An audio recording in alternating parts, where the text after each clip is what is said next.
Hello everyone, very good evening. So today we are going to discuss about the solid mechanics part 3, and in this part we are going to discuss about the thermal stresses and temperature stresses. We have already discussed the part 1 and part 2. Part 1 and part 2 में जो हमने देखा था that was the properties of metal. सबसे important topic है mechanics of solid का.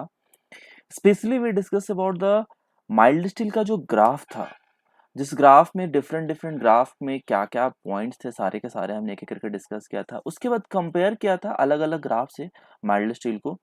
Next जो हमने देखा था कि स्ट्रेस क्या होता है, स्ट्रेन क्या होता है, उनके कौन कौन से एप्लीकेशंस होते हैं। हुक्स लॉ देखा था, हुक्स लॉ के एप्लीकेशंस देखे थे। उसके बाद डिफरेंट टाइप के जो आपका प्रॉपर्टीज हो गया, इलास्टिक क्या होता है, प्लास्टिक क्या होता है, crepe, relaxation, fatigue, endurance limit, resilience, hyper resilience etcetera, toughness, hardness, सारे के सारे। नेक्स्ट एप्लीकेशंस के बाद हमारा जो नेक्स्ट जो टर्म्स था, नेक्स्ट जो पॉइंट था, that is the temperature stress and thermal stresses कह सकते हो आप। This is also very important point. And उसके साथ साथ कि जो इलास्टिक कांस्टेंट थे, this are the very important term कि यंग्स मॉडुलस क्या है, आपको मॉडुलस ऑफ रिजिडिटी क्या है, आपको बल्क मॉडुलस क्या है, पॉइजंस रेशियो क्या है, इनके एप्लीकेशंस क्या है, किस तरह के क्वेश्चंस आपके पेपर में आ जाते हैं, ये टॉपिक। तो आज का जो टॉपिक है वो तो थर्मल स्ट्रेसेस है, लेकिन उससे पहले मैं आपको बताता हूँ कि when you download the sacred Gurukul app, you will get the access of video lecture. Video lecture के साथ साथ आपको वहां पे मिल जाएंगे ई बुक। ई बुक का मतलब हो गया PDF notes, doubt clearing session available है। उसके बाद क्विजेज अवेलेबल है, पीवाईक्यू सीरीज अवेलेबल है, टेस्ट सीरीज हो गया, प्रैक्टिस क्वेश्चंस हो गए, सिलेबस हो गया, ये सारे के सारे आपको ये एक्सेस आपको ऐप के थ्रू भी मिल जाएगा एंड वेबसाइट पे भी मिल जाएंगे। आपको जैसे भी एक्सेस चाहिए वो दोनों अवेलेबल है। This the part 3 and we are discussing here only and only objective point of view. We are not discussing the conventional point of view. हमारा जो पॉइंट है वो ऑब्जेक्टिव है, क्योंकि चाहे एग्जाम कोई भी हो, जहाँ पे भी सिलेबस मेंशन है, चाहे एग्जाम इन द सेंस चाहे वो बीपीएससी का हो, जेपीएससी का हो, सीजीपीएससी हो, उड़ीसा पीएससी हो, यूपीपीएससी हो, हर जगह पे टॉपिक इंपॉर्टेंट होता है। तो आइए शुरू करते हैं। थर्मल स्ट्रेसेस एंड टेम्परेचर से तो फर्स्ट टॉपिक क्या है इसमें, और टेम्परेचर स्ट्रेस। देखो, पहला तो जानना है कि किस तरीके के सवाल आते हैं इसमें। मतलब कहने का मतलब है कि अगर जो भी टॉपिक पढ़ते हैं आप, तो अब टॉपिक में आपको ये होना पता होना चाहिए किस तरह के क्वेश्चंस आते हैं, तभी तो टॉपिक पढ़ने का फायदा है या फिर उसका मजा है। तो इसमें जो क्वेश्चंस आते हैं ना, बहुत ही सिंपल तरीके। सबसे पहला ये पूछता है कि स्ट्रेसेस कितना जनरेट होता है, या स्ट्रेसेस कहाँ पे डेवलप होता है, कितना डेवलप होता है। अगर स्ट्रेसेस जनरेट होता है, डेवलप होता है, तो कितना स्ट्रेस डेवलप होता है, पहला पॉइंट है।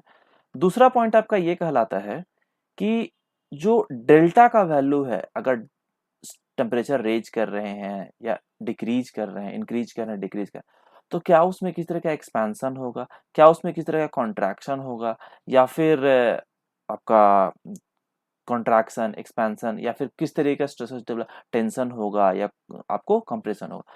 जैसे कि एग्जांपल के लिए हमने एक यहाँ पे क्यूब ले लिया, तो इसमें जैसा कि पिछले बार भी हमको बताया था, जो स्ट्रेस बताया था कि इसमें एल ले लेते हैं, इसको डिस्टेंस, इसको ऊपर वाले को बी ले लेते हैं और इसको डी ले लेते हैं। This is clear. L B D आपका होगा distance. Okay, next coming to the next point, हमारा क्या कहला रहा है कि एल बी डी के बाद आपको epsilon X, epsilon Y and epsilon Z के बारे में बताया था कि this is about the epsilon X, epsilon Y क्या कहलाएगा आपको अच्छे से पता है, एंड एप्सिलॉन जेड क्या, पार्ट 2 में हमने ऑलरेडी डिस्कस किया हुआ है। तो एप्सिलॉन एक्स के केस में क्या हो जाएगा, delta L by N, change in length upon original length. इसमें क्या हो जाएगा, चेंज इन लेंथ यानी कि डेल्टा बी बाई बी। इसमें क्या हो जाएगा, change in length upon original length, delta D by D. These are the three important term we have already discuss. इस तरह से स्ट्रेस भी अगर पूछेगा, तो स्ट्रेस अगर मान लिया कि यंग्स मॉडुलस ऑफ वेलोसिटी दिया हुआ है और आपको स्ट्रेन का वैल्यू दिया हुआ है, तो यू कैन इजीली कैलकुलेट क्या हो जाएगा, E is equals to stress by strain यानी कि sigma by E. Now coming to the point कि अब आपके सामने जो सवाल आ जाता है, आपके सामने सवाल ये आता है कि थर्मल स्ट्रेसेस में अगर आपको कंपेयर करना है, when you are going to compare, कि आपको स्टील हो गया या फिर एल्युमिनियम हो गया या ब्रास हो गया, किसी भी तरीके का मटेरियल दो, मोस्टली आपके सिविल इंजीनियरिंग में यही पूछा जाता है। यही चारों के बारे में, मैकेनिकल के लिए भी यही पूछा जाता है, इलेक्ट्रिकल के लिए भी यही पूछा जाता है, अगर कॉमन टॉपिक है तो इस केसेस में आपको यहाँ पे ये पूछते हैं कि आप मुझे ये बताइए कि डेल्टा जो टेम्परेचर है कि टेम्परेचर डिफरेंस के बाद क्या होगा, मान लिया कि स्टील और ब्रास को या स्टील और कॉपर को कंबाइन कर देते हैं, और कंबाइन करने के बाद अगर उसमें साइमल्टेनियसली हम अगर टेम्परेचर को इंक्रीज करते हैं, तो कौन से मेटल में टेम्परेचर इंक्रीज होने के कारण टेंशन होगा या कंप्रेशन होगा? पहला सवाल, एक क्वेश्चन तो ये बन गया। दूसरा क्वेश्चन आपको बताया कि स्ट्रेसेस कितना जनरेट होता है और कहां पे जनरेट होता है, डेल्टा का वैल्यू क्या होगा इन पर्टिकुलर डायरेक्शन, कि एक्स डायरेक्शन में क्या हो रहा है, वाई डायरेक्शन में क्या हो रहा है, जेड डायरेक्शन में क्या हो रहा है। तो इन सारी चीजों को जानने के लिए एक सबसे इंपॉर्टेंट टर्म आपको जो जानना जरूरी है, that is the value of alpha, यानी कि थर्मल कॉफिशिएंट। क्या हो जाता है? Thermal coefficient. तो थर्मल कॉफिशिएंट याद रखने का बहुत ही सिंपल तरीका है, बहुत ही सिंपल आसान भाषा में समझाता हूं आपको। ए ए बी सी एस याद रखिएगा। S T for steel, alpha copper लिखिए इसको, अल्फा ब्रास लिखिए इसको, ब्रास के बाद अल्फा आप एल्युमिनियम लिखिए इसको। तो ए बी सी एस का मतलब क्या हो जाएगा? We have already discuss in the first class, part 1 में जो हमने डिस्कस किया था, स्टील के बारे में बताया था कि थर्मल एक्सपेंशन ऑफ स्टील क्या होता है। The thermal expansion of steel is the 12 into 10 to power of -6 पर डिग्री सी। कॉपर की बात करेंगे तो कॉपर क्या हो जाएगा? 16 इंटू 10 टू पावर -6 पर डिग्री सी, यानी कि 434 का डिफरेंस होता है। कितना? 434। याद करने का तरीका समझा रहा हूं और कुछ नहीं है, पर डिग्री सी। याद रखिएगा इसको, 23 इंटू 10⁻6 पर डिग्री सी। स्टील और कॉपर के बीच में कितना डिफरेंस हो गया? That is the difference is the 4। इन दोनों के बीच का डिफरेंस हो गया 3, इन दोनों के बीच का डिफरेंस हो गया 4 अगेन। तो 4 3 4 याद रखिएगा, steel copper brass aluminium, A B C S. तो ए, ये तो याद रहेगा आपको कि ए क्या कहला रहा है, बी क्या कहला रहा है, सी क्या कहला रहा है और एस क्या कहला रहा है। तो ए बी सी एस आप ऐसे इस तरीके से याद रखिएगा। दिस इज नॉट नेसेसरी कि आपको इसको लिखना है, बस ये समझाने के लिए लिखा था। 4 3 4 का डिफरेंस होता है, ठीक है। अब सवाल आपके सामने ये आता है कि अगर किसी भी मेटल में, चाहे हम स्टील की बात कर रहे हैं या कॉपर की बात कर रहे हैं या ब्रास या एल्यूमिनियम की बात, अगर आप टी डिग्री टेम्परेचर से इंक्रीज कराते हो, तो टी डिग्री टेम्परेचर से अगर आप इंक्रीज कराते हो, तो क्या उस मेटल में एक्सपेंशन होगा? क्या उस मेटल में कॉन्ट्रैक्शन होगा? क्या उसमें किसी तरीके का स्ट्रेसेस डेवलप होगा? यस और नो? तो इसका सिंपल सा आंसर है कि अगर कोई भी मेटल को अगर आप गर्म करते हो, टी डिग्री टेम्परेचर से अगर आप इंक्रीज करा जाते हो, तो उसमें एक्सपेंशन होगा, एक्सपेंशन विल अकर। क्या उसमें किसी तरह का रेजिस्टेंस होगा? नहीं। जब तक आप कहीं से उसको रिस्ट्रिक्ट नहीं करोगे तो रेजिस्टेंस नहीं होगा। अगर रेजिस्टेंस नहीं होता है तो स्ट्रेसेस डेवलप नहीं होंगे। This is clear? क्लियर है ना? तो पॉइंट के फॉर्म में लिख देता हूं कि if temperature of the bar, किसी भी बार की बात करें, temperature of the bar is increase by T degree C, increased by T degree C, then बहुत सिंपल तरीके से क्लियर कर दे रहा हूं, free expansion will occur, then free expansion will occur. इसको एक्सपेंशन को इधर ही लिख लेते हैं, बेटर है।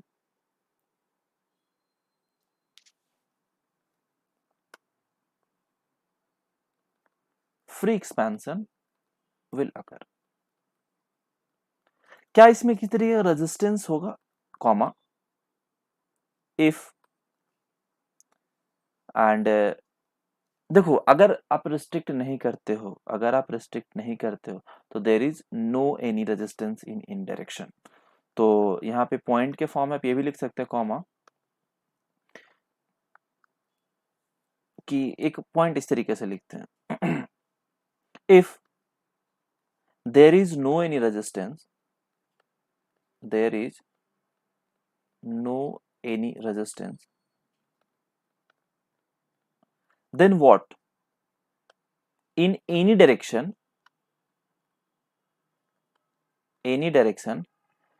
bar is placed on frictionless surface. The bar is placed on frictionless surface. देखो प्रैक्टिकली तो ये पॉसिबल नहीं है, प्रैक्टिकली तो ये पॉसिबल नहीं है, लेकिन हाँ ये चीजें आपको मैं बता देता हूँ कि थ्योरेटिकली हम इस चीज को लिखते हैं कि फ्रिक्शनलेस सरफेस पे हमारा किसी भी तरीके का कोई रेजिस्टेंस नहीं होगा, किसी भी तरीके का हीट स्ट्रेसेस डेवलप नहीं होगा ड्यू टू द हीट। अब सवाल ये आता है कि ठीक है, अगर आपने जो ऊपर जो यहाँ पे लिखा था, देखिए यहाँ पे फिगर देखिए, एलबीडी लिखा अगर आपने, तो एलबीडी के फॉर्मेट में क्या हो जाएगा कि in the direction of x में क्या जनरेट हो रहा है, क्या एक्सपेंशन हो रहा है, वाई डायरेक्शन में क्या एक्सपेंशन हो रहा है, और जेड डायरेक्शन में क्या एक्सपेंशन, तीनों जेड डायरेक्शन में जाना है। तो डेल्टा एल बराबर व्हाट, डेल्टा एल बराबर हो जाएगा एल अल्फा टी। तो सिंपल तरीके से जब किसी भी तरीके का कोई एक्सपेंशन नहीं हो रहा है, तो just mention right now here कि delta L is equals to L alpha T, delta B is equals to B alpha T, और delta D is equals to D alpha T, where alpha is the thermal coefficient, where alpha is the thermal coefficient. देखो, if free expansion are allowed in any metals, अभी आपको समझा ना कि अगर free expansion होगा तो किसी भी तरीके का कोई स्ट्रेस नहीं होगा किसी भी डायरेक्शन में, बट उसी फ्री एक्सपेंशन को अगर हम रिस्ट्रिक्ट कर देते हैं किसी भी डायरेक्शन में, तो there will be develop a thermal stresses in that particular direction. Clear है चीजें, ध्यान से सुनिएगा। अगर फ्री एक्सपेंशन है, अगर फ्री एक्सपेंशन है तो किसी भी तरीके का स्ट्रेस डेवलप नहीं होगा, लेकिन उसी फ्री एक्सपेंशन को अगर हम रिस्ट्रिक्ट कर देते हैं, बॉन्ड कर देते हैं, उसको आगे नहीं बढ़ने देते हैं, तो उन दोनों के बीच में क्या हो जाएगा, इंटरनल रेजिस्टेंस, और इंटरनल रेजिस्टेंस जब होगा इसका मतलब वहां पे एक स्ट्रेस डेवलप होगा, तो उस पर्टिकुलर डायरेक्शन में क्या हो जाएगा, स्ट्रेस डेवलप होगा। तो स्टेटमेंट में वही आपको समझा रहा था, चीजें क्लियर हो गया। अब हम कुछ केसेस लेके चलते हैं कि अगर कोई भी बार है, कोई भी बार है, अगर एक्स डायरेक्शन में हमारा रिजिडली सपोर्टेड है या फिक्स सपोर्ट है, तो क्या करेंगे। तो that is the case one. ऊपर वाला तो फ्री एक्सपेंशन है, केस में समझ में आ गया। यहां पे क्या कहता है कि when bar is restrained, when bar is restrained between rigid support, between rigid support in x direction. तो जब आपको कह रहा है कि एक्स डायरेक्शन में आपने इसको फिक्स कर दिया, it means what, figure look like this. अगर इसकी फिगर की बात करते हैं तो फिगर कुछ इस तरीके से दिखेगा, इधर से भी फिक्स कर दिया, इधर से भी फिक्स कर दिया, ये भी फिक्स हो गया आपको, ये भी फिक्स हो गया। तो जब आपको इस दोनों डायरेक्शन में फिक्स हो गया, यू नो वेरी वेल कि एक्स वाई जेड डायरेक्शन आपके पास तीनों है, this is the X direction and this is the Y direction and this is the Z direction. ठीक है, तो क्या जिस डायरेक्शन में फिक्स है, क्या वहां पे स्ट्रेस डेवलप होगा, हाँ होगा। क्या वहां पे डेल्टा का वैल्यू होगा, नहीं होगा। क्यों नहीं होगा, क्योंकि वहां पे एक्सपेंशन पॉसिबल नहीं है ना। पहले जब फ्री एक्सपेंशन था तब तो कोई दिक्कत ही नहीं था, यहाँ पे ए ले लेते हैं, इसको हम बी ले लेते हैं, तो यहाँ पे किसी तरह का एक्सपेंशन पॉसिबल नहीं है। तो let the bar is restrained between the support in the X direction due to the rise in temperature T degree से हम इसको रेज कर रहे हैं, तो कौन सा स्ट्रेस डेवलप होगा, कंप्रेसिव स्ट्रेस डेवलप होगा या टेंसाइल स्ट्रेस डेवलप होगा। तो इट्स वेरी सिंपल कि जब इसमें टेम्परेचर बढ़ेगा तो इसका एक्सपेंशन होगा और ये आगे जाने का कोशिश करेगा, बट ये जाने नहीं देगा ए और बी के केसेस में। तो यहाँ पे जो स्ट्रेस डेवलप होगा that is the compressive stress. क्या हो जाएगा, कंप्रेसिव स्ट्रेस। तो एक छोटू सा लाइन लिख लीजिए यहाँ पे, let bar restrain between rigid support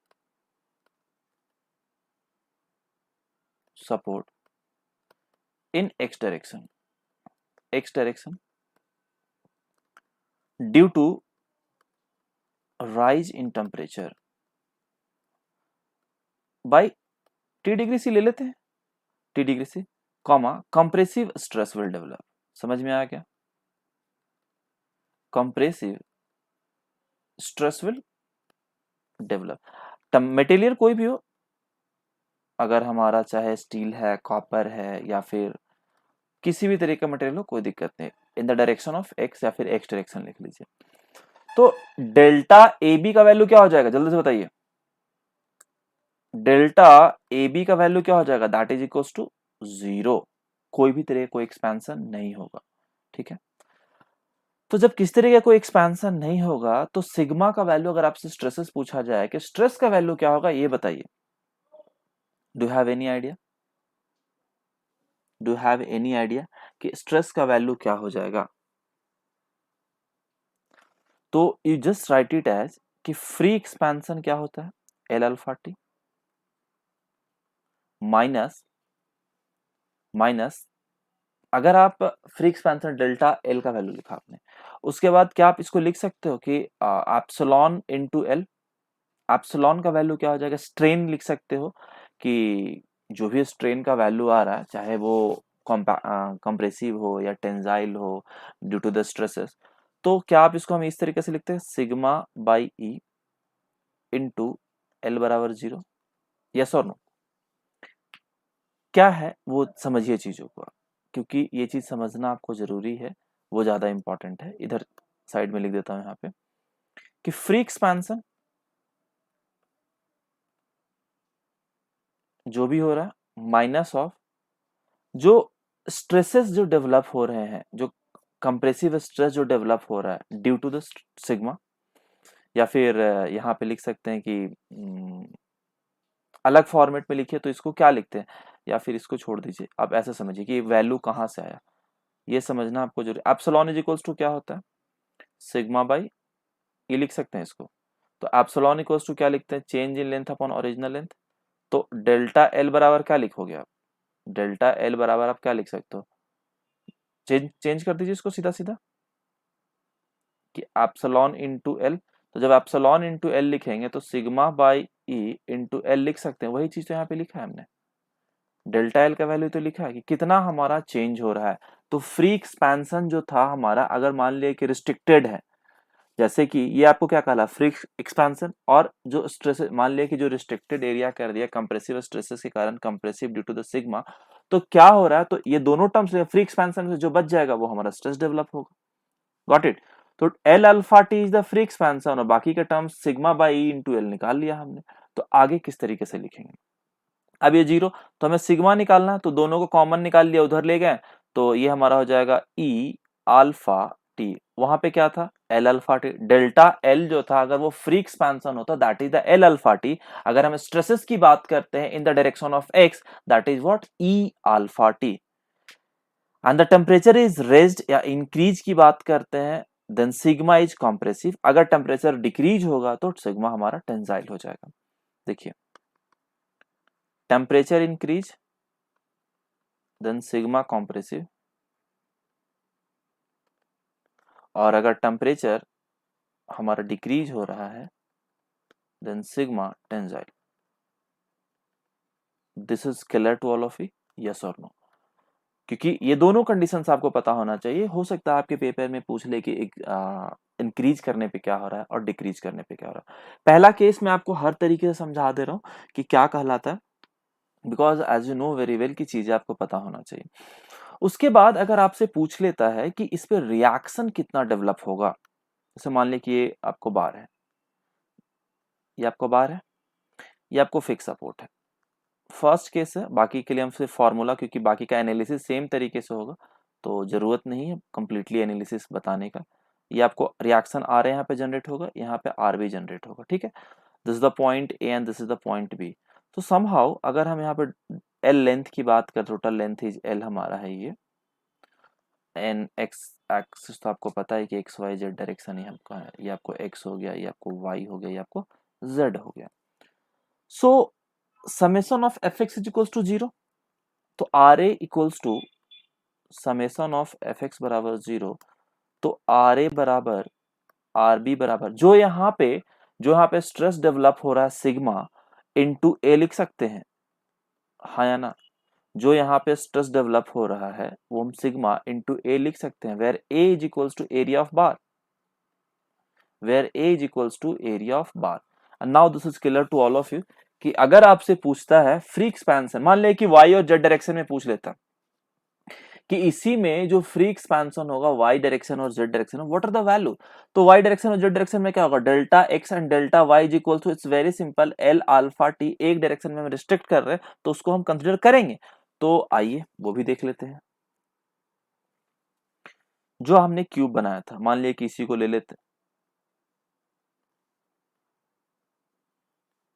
जैसे कि यहाँ पे हमने एक छोटा सा क्यूब बना लिया। देखो समझना एग्जाम्पल फिगर के थ्रू काफी जरूरी है। अगर फिगर से आप चीजों को समझते जाओगे तो कभी भी कोई दिक्कत नहीं होगा। डायरेक्शंस एवरीवन इज क्लियर कि ये एक्स है, ये वाई है, ये जेड है, ठीक है, इसमें बताने की जरूरत नहीं है। क्यूब ले लेते हैं, इसको भी एल ले लेते हैं, इसको भी एल ले लेते हैं, ठीक है ना, क्योंकि थोड़ा सा आसान हो जाएगा। इसको हम सिग्मा ले लिए। तो सिग्मा बराबर क्या है आपका, सिग्मा बराबर क्या है, E alpha of T, clear. Sigma Y क्या हो जाएगा, जीरो, कोई स्ट्रेस नहीं। सिग्मा जेड क्या हो जाएगा, जीरो, एज यू नो, क्योंकि वो रिस्ट्रिक्टेड हमारा कौन सा है, सिर्फ दोनों पोर्शन साइड वाला। रिस्ट्रिक्टेड पोर्शन कौन सा है, एक्स डायरेक्शन में रिस्ट्रिक्ट किया है हमने, वाई और जेड में रिस्ट्रिक्शंस नहीं लगाए हैं, सिर्फ और सिर्फ एक्स में लगाया है। क्लियर होगा चीजें। तो स्ट्रेसेस कहां पे डेवलप होंगे, एक्स डायरेक्शन में, यानी कि सिग्मा एक्स बराबर E alpha T and Y and Z is equals to zero. But क्या हमारा डेल्टा जनरेट होगा वाई एंड जेड में, हाँ डेवलप होगा। तो डेल्टा वाई बराबर क्या हो जाएगा और डेल्टा जेड बराबर क्या हो जाएगा, तो delta Y is equals to क्या हो जाएगा, L alpha T plus of mu into, क्योंकि यहाँ पे जनरेट हो रहा है sigma by E into L. अब समझ में आ गया, समझ में आ गया।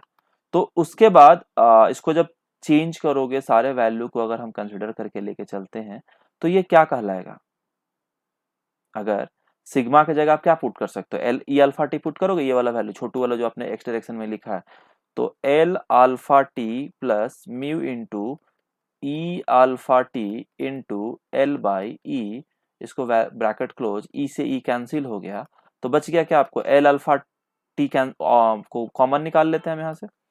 तो एल अल्फा टी को हमने कॉमन निकाल गया, क्या बच गया, वन प्लस म्यू। तो डेल्टा वाई और डेल्टा जेड दोनों बराबर हो जाएंगे। तो जस्ट राइट इट एज कि डेल्टा वाई बराबर डेल्टा जेड बराबर, याद रखिएगा डायरेक्टली वैल्यू, कोई ये आपको वहां पे सॉल्व करने का जरूरत नहीं है, सीधा सीधा आपको सारे के सारे टर्म्स याद रखने हैं कि फॉर्मूला क्या कहलाता है।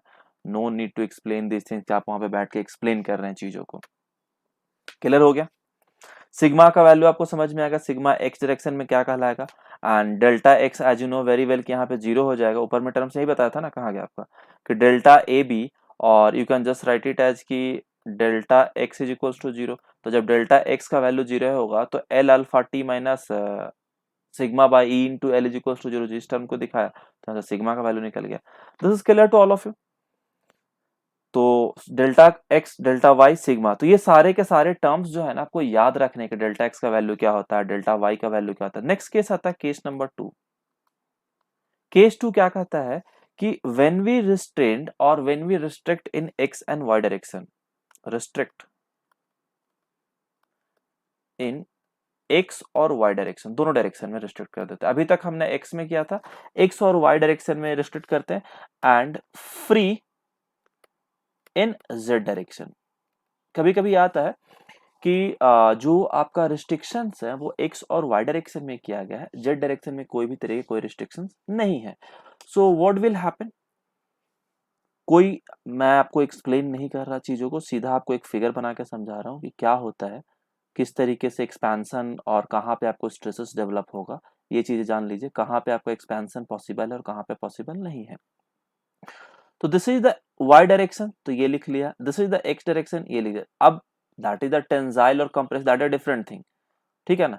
वो अलग बात है कि टेंजाइल होगा कंप्रेसिव होगा, लेकिन हमें यहाँ पे तीनों को हमने एल, ये भी एल ले लेते हैं और ये भी एल ले लेते हैं, ठीक है। तो सिग्मा एक्स और सिग्मा वाई तो वेरी करेगा, सिग्मा एक्स बराबर सिग्मा वाई बराबर sigma, and that is delta x भी जीरो, डेल्टा वाई भी जीरो, दोनों जगह रिस्ट्रिक्ट कर दिया है। सो अगर हम सिग्मा एक्स की सिर्फ कैलकुलेशन कर लेते हैं, चलो ये तो आपने लिख लिया, टर्म्स हमें पता चल गया। अब हमें डेल्टा जो जेड की बात करेंगे, delta Z not is equals to zero, sigma Z is equals to zero, ये तो चीजें क्लियर है।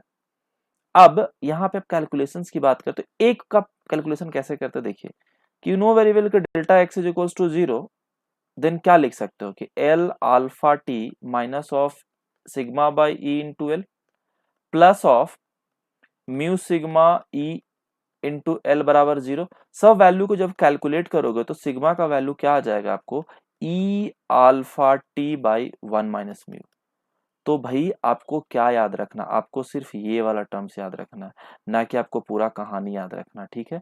ये कैसे हुआ कैसे नहीं हुआ, नो नीड टू रिमेम्बर। आपको सिर्फ जब एक डायरेक्शन में होगा तो ई अल्फा टी होगा, जब दो डायरेक्शन में रिस्ट्रिक्ट करेंगे तो E alpha T by 1 - mu. और what are the value of delta, what are the value of delta, you just know this things कि डेल्टा बराबर क्या हो जाएगा, यानी कि डेल्टा इन जेड डायरेक्शन, एक ही बचा जेड डायरेक्शन। तो डेल्टा इन जेड डायरेक्शंस की अगर हम बात करेंगे तो इट्स वेरी सिंपल कि डेल्टा जेड बराबर L alpha T into 1 + mu by 1 - mu. We are discussing only an objective point of view, that's why I'm going to write the only the formula। Comprehensive वाले में सारे explain किया हुआ है कि delta Z कैसे calculate करते, तो उसमें भी कुछ नहीं करेंगे, L alpha T plus mu E by sigma by E into L plus mu again sigma by E into L, that's it. और उसके बाद बाकी चीजों को ई का वैल्यू पुट करेंगे, कैलकुलेट कर देंगे, निकाल लेंगे। तीसरा डायरेक्शन क्या कहलाता है, तीसरा केस क्या कहलाता है, द थर्ड केस। ये दूसरा केस भी पूछता भी नहीं है जल्दी, थर्ड केस तो बिल्कुल ही कम पूछता है, लेकिन हाँ ये पूछ लेते हैं कि अगर हम तीनों डायरेक्शन में रिस्ट्रिक्ट कर देंगे तो क्या हो जाता है। थर्ड केस क्या कहता है कि if all three direction are restricted, all three directions are restricted, यानी कि अब बताओ आप मुझे कि क्या एक्स वाई और जेड तीनों डायरेक्शन में स्ट्रेसेस डेवलप होंगे, यस और नो। क्या यहाँ पे डेल्टा का वैल्यू आएगा, यस एग्जैक्टली, कि जो तीनों डायरेक्शंस की बात करें तो एक्स वाई और जेड यहाँ तीनों डायरेक्शन में स्ट्रेस डेवलप होंगे, यहाँ पे भी सिग्मा, यहाँ पे भी सिग्मा और यहाँ पे भी सिग्मा। इसको भी आप एल लेंथ ले लीजिए, इसको भी एल ले लीजिए, एल बी डी क्यूब ले रहे हैं, ठीक है। तो जस्ट राइट इट एज कि डेल्टा एक्स बराबर डेल्टा वाई बराबर डेल्टा जेड बराबर क्या हो जाएगा, 0। Got it. एंड सिग्मा का वैल्यू तीनों जगह वेरी करेगा अगर क्यूब के फॉर्मेट में लेके चल रहे हैं। तो एक बार हम एक्स डायरेक्शंस की एनालिसिस कर लेते हैं, only and only for the X direction, कि if the L delta X बराबर 0, सॉरी चलिए ठीक है, कि लेट डेल्टा एक्स बराबर 0, then L alpha T minus sigma by E into L plus mu sigma by E into L plus mu sigma by E into L बराबर 0। This is clear. सो जब इसको आप change करोगे, सारा कुछ को analyse करोगे, सब कुछ को कैलकुलेट करोगे, तो बहुत ही सिंपल आ जाता है, E alpha T by 1 - 2 mu. किसी भी सेक्शन के लिए, चाहे एक्स की बात करें, वाई की बात करें, जेड की बात करें, तीनों डायरेक्शन के लिए। तो अब आपको मैं बताता हूं कि जब एक डायरेक्शन में रिस्ट्रिक्ट कर रहे थे तो क्या आ रहा था, ई अल्फा टी। जब दो डायरेक्शन में रिस्ट्रिक्ट कर रहे थे तो E alpha T by 1 - mu. जब तीनों डायरेक्शन में रिस्ट्रिक्ट कर रहे हैं तो क्या हो जा रहा है, E alpha T by 1 - 2 mu. Delta का वैल्यू क्या हो जाएगा, 0। तो मोस्ट ऑफ द ऑब्जेक्टिव के टाइम पे ये पूछ लिया जाता है कि what are the value of delta when we restrict in all the direction. तो वहां पर डेल्टा का वैल्यू 0, किसी भी तरीके का कोई डिफॉर्मेशन नहीं होगा, कोई डिफ्लेक्शन नहीं होगा, कोई डायलेटेशंस नहीं होंगे। लेकिन अगर स्ट्रेसेस की बात करते हैं तो या stresses will develop in X Y and Z direction, सारे के सारे डायरेक्शन में डेवलप होंगे। तो ये चीजें हैं। अब इसके बाद जो नेक्स्ट टॉपिक आता है इन सबके ऊपर, जो मोस्ट इंपॉर्टेंट डिपेंडेंसी होता है, एक डिपेंडेंट टॉपिक ये होता है कि अगर टेम्परेचर हमारा किसी भी कंपोजिट सेक्शंस की बात करें, कंपोजिट बार की बात करें, तो क्या हो जाएगा। तो temperature in composite bar, composite bar. तो टेम्परेचर इन कंपोजिट बार की बात करते हैं तो अभी जैसे कि स्टार्टिंग में आपको बताया था कि आपको कोई भी कंपोजिट सेक्शन होगा, चाहे वो स्टील या कॉपर ले लीजिए, कॉपर ब्रास जो भी ले लीजिए, तो just know the thermal expansion coefficient कि क्या है अल्फा का value. When you know the thermal coefficient value, then you can easily analyse कि किसमें आपको टेम्परेचर में इंक्रीज करने पे आपका कंप्रेसिव होगा, किसमें आपको टेंसाइल होगा। तो just we got the case one, कि effect of rising temperature, rising temperature, ठीक है। जैसे कि मान लिया कि ये कोई एक को स्टील ले लेते हैं, बीच से इसको, ठीक है, ऊपर वाले को हमने कॉपर ले लिया, नीचे वाले को स्टील ले लिया, ठीक है। तो अब आपके सामने दिमाग में यह आ रहा हो कि अगर इसको टेम्परेचर इंक्रीज करेंगे तो एक्सपेंशन तो होगा, लेकिन जब इस एक्सपेंशन होगा तो कितना एक्सपेंशन होगा और कितना ज्यादा होगा, क्या दोनों साथ साथ बढ़ेंगे? किसी में टेंशन होगा, किसी में कॉम्प्रेशन होगा, तो किस वाले सेक्शन में कॉम्प्रेशन होगा, किस वाले सेक्शन में कंप्रेशन होगा? देखो, जब किसी भी इस तरीके के असेंबली को T डिग्री टेम्परेचर से इंक्रीज कराते हो तो थर्मल कॉफिशिएंट एक्सपेंशन आपको पता होना चाहिए। तो सबसे ज्यादा जो थर्मल एक्सपेंशन कॉफिशिएंट इन दोनों में पैरेलली अगर आप चेक करोगे तो स्टील का कितना होता है? 12 होता है। कॉपर का कितना होता है? 16 होता है। 16 इंटू 10⁻⁻6 पर डिग्री सी, और स्टील का 12 होता है, 12 इंटू 10⁻⁻6 पर डिग्री सी। तो इन दोनों को बिहाफ से आपको चीजें पता है, तो ऑब्वियस सी बात है कि जो कॉपर का जो एक्सपेंशन होगा वो ज्यादा होगा, लेकिन दोनों बराबर होंगे। देखो, कॉपर कुछ यहां तक चाहेगा कि हम यहां तक चले जाए। अब स्टील का कम है एक्सपेंशन, तो स्टील चाहेगा कि हम यहीं तक रह ले, क्योंकि एक्सपेंशन इसका 12 है और इसका 16 है, ठीक है। लेकिन आप यहां पे क्या होता है, क्या कॉपर आगे चला जाएगा, स्टील यहीं पर है? नहीं, दोनों साथ साथ एक्सपैंड करेगा जितना भी एक्सपेंशन होगा। तो इसके लिए कॉमन पॉइंट आता है। कॉमन पॉइंट मान के चल लो कि अगर ये है कि टोटल एक्सपेंशन जो हो रहा है ना, बस इतना ही हो रहा है। टोटल एक्सपेंशन देखो यहां पे लिखते हैं स्टील के अकॉर्डिंग, और ये आपका कॉपर के अकॉर्डिंग। इसको लिखते हैं हम एल अल्फा कॉपर टेंशन हो गया, सी यू लिखते हैं, बेटर है। पहले भी कॉपर टेंशन कंप्रेशन बाद में बताते हैं भी आपको हम, बस सी यू लिखते हैं। एल अल्फा सी, एक सेकंड, एल अल्फा, इसको मिटा दीजिए, alpha C suffix into L alpha T, यानी कॉपर के लिए हो गया। ये हो जाएगा आपको छोटू वाला L alpha steel S T into T, जो भी हम टेम्परेचर रेज करें। तो उस केस में जो रेड कलर से जो मार्क्ड है, that want copper wants to goes to here and steel want to goes to here. Steel चाहेगा यहां तक रहना और कॉपर चाहेगा, लेकिन ये दोनों का जो सेम कंडीशन, जो कॉमन पोजीशन आएगा वो कुछ यहाँ पे आएगा। तो क्या होगा? देखो यहाँ पे जो डिफ्लेक्शन होगा ये यहां से यहां तक आ रहा है, यानी कि ये अल्फा एसी, क्यों कंप्रेसिव होगा और क्यों टेंजाइल होगा, या फिर अल्फा लिखते हैं सिर्फ यहाँ पे। अब देखो, ये स्टील चाहेगा कि यहां तक है, कॉपर चाहेगा इसको, तो कॉपर अगर यहां तक आए तो कॉपर इसको यहां तक एक्सपैंड करने की कोशिश करेगा। कॉपर चाहेगा कि स्टील इस डायरेक्शन में यहां तक आ जाए, और स्टील चाहेगा इसको यहां तक आ जाए। तो ये कम के, यानी कि ये जो कॉपर जो है वो कंप्रेस हो रहा है और स्टील जो है वो खींचा जा रहा है, यानी कि that is going to the tensile, और ये क्या हो रहा है? कंप्रेस हो रहा है। This is clear to all of you. तो अल्फा ए सी, और इस केस की बात करेंगे तो क्या हो जाएगा? Alpha A T. चीजें क्लियर हुआ? कॉपर जो है वो क्या हो जाएगा? कंप्रेस अपने जगह से, जहां पे उसको जाना था उससे पहले ही रह रहा है, और स्टील अपने जगह से आगे की तरफ बढ़ रहा है, ठीक है ना, यानी कि इस डायरेक्शन में। तो ये जो कॉमन पॉइंट है, कॉमन पॉइंट तक पहुंचने में स्टील जो हो गया वो टेंशन में आ गया, और कॉपर जो हो गया कंप्रेशन में हो गया। तो free expansion of copper is greater than, यहां पे लिख देते हैं,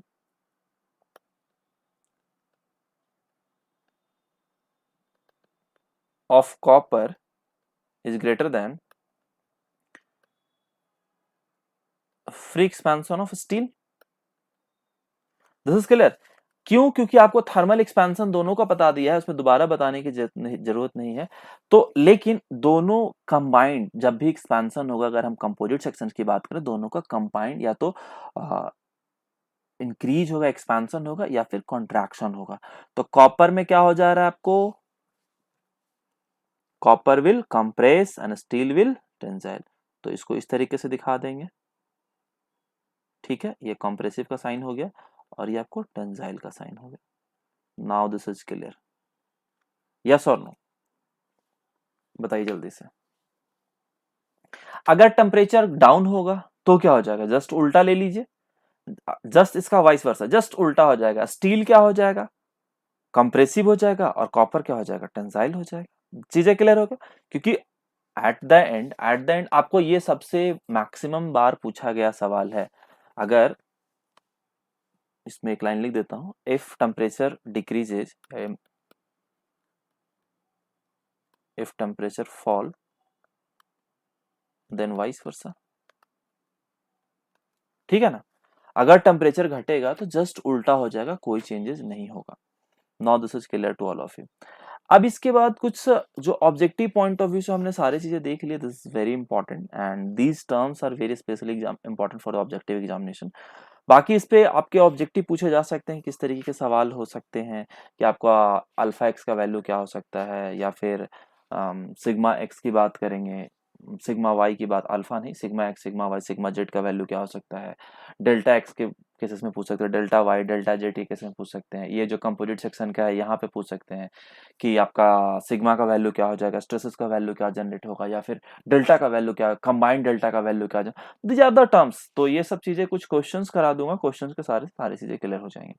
सो आज के लिए इतना ही। सो थर्मल एक्सपेंशन, थर्मल स्ट्रेसेस, ये सारी चीजें आपको कंप्लीट हो गया। So thank you everyone, and those who want to join the crash course of different examinations, every examinations crash course are available।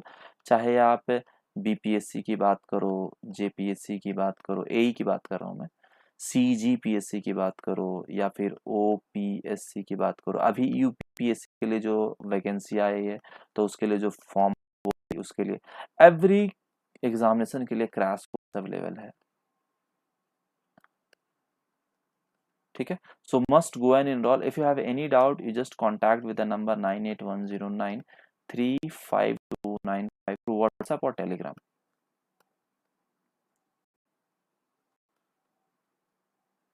ठीक है।